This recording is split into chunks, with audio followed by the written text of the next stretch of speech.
महापुरुष फरमाते हैं कि अपनी चतुराई और अक्लमंदी को छोड़कर एक मालिक की भक्ति एकत्र करो, उससे नेह लगाओ, फिर तुम्हें दुख नहीं रहेगा, भरम और भय नहीं रहेगा और तुम हर तरह से सुरक्षित हो जाओगे। यह सहज और आसान फार्मूला है, मगर हर एक इंसान इसे अपनाता नहीं। क्यों? उसे विश्वास नहीं आता। विश्वास कब होगा? जब इंसान नित्य प्रति सत्संग में आएगा, संतों के वचनों पर अमल करेगा। इस तरह उसका निश्चय दृढ़ होता जाएगा। उसे काल से बचाने वाली मालिक की भक्ति जिंदगी बख्श देगी। काल कर्म की गम नहीं, नहीं पहुंचे ब्रह्मबान, दुल्हन चरण शरण रहू, क्षेम कुशल अस्थान।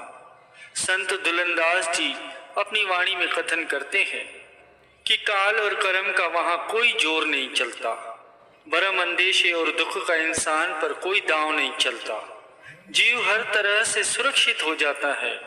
इंसान जब अपने इष्ट देव के चरणों में मालिक की भक्ति और नाम को अपना लेता है और हृदय में अपनी चीज को बसा लेता है, तो समझो उसके सारे दुख दर्द समाप्त हो गए। यह भक्ति का मार्ग और रूहानी पढ़ाई हर एक के दिल में घर नहीं करती। जिसके पिछले पुण्य संस्कार होते हैं, उसी का इस रूहानी भक्ति में मन लगता है, वरना योग, ज्ञान, ध्यान और जप तप से जिंदगी नहीं संवरती। ये सब साधन उसे यहाँ तक पहुँचाने के लिए है, लेकिन भक्ति और नाम की कमाई गुरु को वीडियो लाइक करना, सब्सक्राइब करना, प्लीज पूरी वीडियो देखना से ही इंसान अपनी मंजिले मकसूद तक पहुंचकर निर्भय पद को प्राप्त कर सकता है। संत चरणदास जी अपनी वाणी में कथन करते हैं कि भरम निवारण भय हरण, दूर करन संदेह, सोता खोले प्रेम का, सो सम गुरु करी ले है। कि संत महापुरुष जीव बुद्धि पर पड़े हुए भ्रम के आवरणों को भस्मीभूत कर देते हैं, काल माया के भय से त्राण दिला देते हैं। उनके पावन श्री चरणों में प्रेम के अखुट खजाने हैं।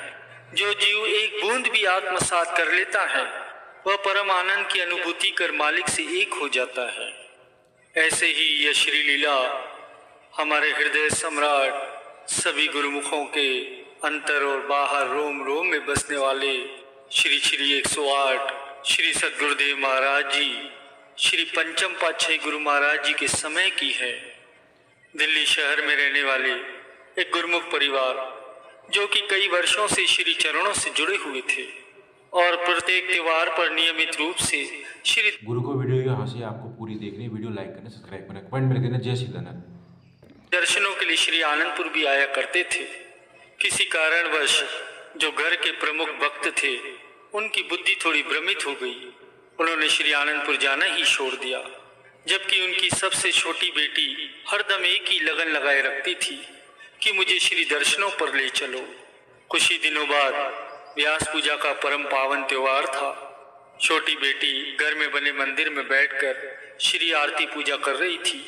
अब जैसे ही उसकी माँ मंदिर में आई, तो उनकी बेटी वहां पर पड़े हुए सोफे की ओर इशारा करके जोर जोर से रोने लगी। माँ ने अपनी बेटी से पूछा, क्यों, क्या हुआ, तू रो क्यों रही है? तो बेटी ने पुनः सोफे की ओर इशारा करते हुए कहा कि माँ देखो, सोफे पर श्री गुरु महाराज जी विराजमान हैं।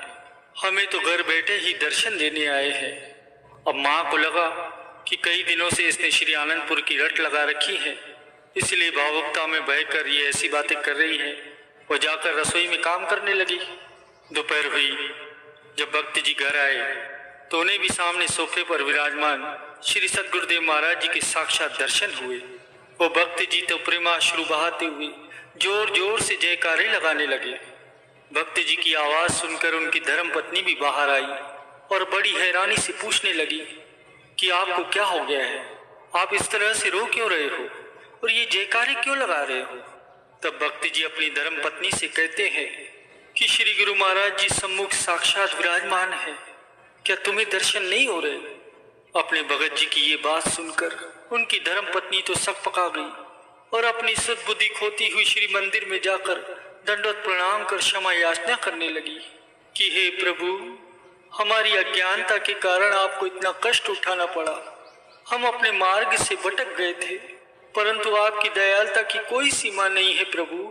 आप स्वयं घर में पधार कर श्री दर्शन देने आए हैं।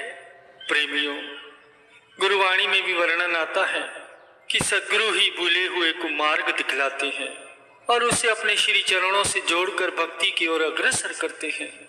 कुछ ही दिनों बाद वह सारा परिवार श्री दर्शनों के लिए श्री आनंदपुर पहुंच गया। जब वे श्री चरणों में मत्था टेकने के लिए उपस्थित हुए तो श्री महाप्रभु जी ने मुस्कुराते हुए फरमाया कि आ गए हो श्री आनंदपुर, सबको दर्शन हो रहे हैं। तब सबने अपनी भूल की क्षमा मांगते हुए श्री चरणों में विनती की कि प्रभु, हम पल पल भूलनहार हैं, आप परम हितकारी और बख्शनहार हैं। हमारी त्रुटियों की ओर ध्यान न देते हुए अपनी कृपा का वरद हस्त रखकर अपने सुकोमल तन पर अनेकों कष्ट सहन कर हमें हर विषम परिस्थिति से उबार लेते हैं। आप तो बिरध संवारणहार है। फिर सबने श्री महाप्रभु जी का कोटि कोटि आभार व्यक्त किया। ऐसे ही एक भक्तानी जो कि अत्यंत ही निर्धन थी, वह श्री प्रभु जी की लीलाओं को सुनती और आत्मा विभोर होकर सोचती थी कि क्या कभी मैं भी श्री आनंदपुर जा पाऊंगी, उनके मनोहारी दर्शन कर पाऊंगी। ऐसा सोचते सोचते 6 से 7 साल बीत गए। वह श्री सद्गुरुदेव महाराज जी की, श्री पंचम पातशाही गुरु महाराज जी की श्री मूर्ति का ध्यान करते हुए श्री चरणों में विनती करती कि प्रभु, मैंने सुना है आप गरीब निवाज हैं, नियोटियों की ओट है और प्रत्येक की हार्दिक इच्छा को पूर्ण करते हैं। मेरी पुकार आपके दर पर कब पहुंचेंगी प्रभु? कब मुझे आपके साक्षात दर्शन होंगे? मेरे पास तो भेंट करने के लिए कुछ भी नहीं है। अब उसके पास न तो ट्रेन का किराया था, ना ही सेवा बेटा देने के लिए धनराशि थी। उसका बेटा उसे प्रत्येक महीने 2 आने ही खर्च के लिए दिया करता था। उसमें से भी वह थोड़ा थोड़ा करके बचाते बचाते केवल 1 रुपया ही जोड़ पाई, जो कि उसके दुपट्टे की गांठ से बंधा हुआ रहता था। वह जब भी आश्रम में जाती तो बड़ी ही श्रद्धा पूर्वक पीछे बाहर बैठकर सत्संग सुना करती थी। जब सत्संग समाप्त होता, सारी संगत के जाने के पश्चात वह आश्रम में झाड़ू लगाती, उसके बाद ही वो घर जाती। एक बार ऐसे ही आश्रम के भाई जी ने उस भक्तानी को पास बुलाया और उससे कहा कि हमारे पास ट्रेन की एक एक्स्ट्रा टिकट है। मुझे अंदर ही अंदर अभी ये प्रेरणा हुई कि जो भक्तानी प्रतिदिन झाड़ू लगाकर जाती है उसे श्री आनंदपुर ले आओ। भक्तानी के हृदय की तो शादी पूरी हो गई। वह श्री आनंदपुर पहुंच गई। सत्संग के पश्चात जब सारी संगत लाइन में मत्था टेकने के लिए खड़ी थी तो वह बार बार पीछे की ओर चली जाती और प्रेमाश्रु बहाते हुए यही मन में कहती कि मैं कैसे आगे जाऊं, आगे मत्था टेकने वाले तो कितनी ही सेवा बेटा कर रहे हैं।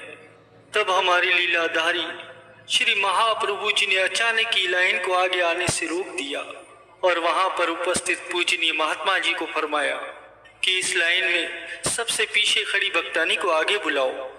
तब पूजनीय महात्मा जी ने सेवा समिति के एक भगत जी को संकेत करके उस भक्तानी को आगे भेजने के लिए कहा। वह भक्तानी आगे आई तो उसके प्रेम का प्रभाव आंसुओं में बह निकला। उसने श्री छवि को निहारा तो उसका रोम रोम पुलकित हो उठा। भाव विभोर होकर उसने मन ही मन कहा कि मुझ गरीब की पुकार श्री चरणों तक कैसे पहुंच गई। श्री महाप्रभु जी ने फरमाया, भक्तानी दुपट्टे की गांठ तो खोल, हमारे लिए जो सेवा इकट्ठी की है वह तो अर्पण कर। अब बेचारी वो भक्तानी बड़ी ही संकोच कर रही थी। दुपट्टे की गांठ को हाथ लगाती और वहीं पर अपने हाथ को रोक देती। यह सब देखकर सारी संगत हैरान थी कि न जाने इसके पास कितनी सेवा है। कांपते हाथों से उसने अपने दुपट्टे की गांठ खोली तो उसमें 1 रुपए का नोट था। हमारे श्री महाप्रभु जी ने उसे अपने कर कमलों में लिया और फरमाते हैं कि ये 1 रुपए का नोट नहीं है, यह तो हार्दिक प्रेम और श्रद्धा की अमूल्य भेंट है। संकोच मत कर, कई जन्मों की तपस्या के बाद भी ऐसा सुअवसर नहीं मिलता। तुम्हारी भक्ति, श्रद्धा और प्रेम की सेवा बेटा से हम अति प्रसन्न हैं। प्रेमियों, सत्य तो ये है कि संत महापुरुष तो सदैव हार्दिक भावनाओं का ही मूल्य आंकते हैं। श्री महाप्रभु जी की अपार कृपा को पाकर वो तो धन्य हो गई। गुरु को वीडियो लाइक करना, सब्सक्राइब करना प्लीज़।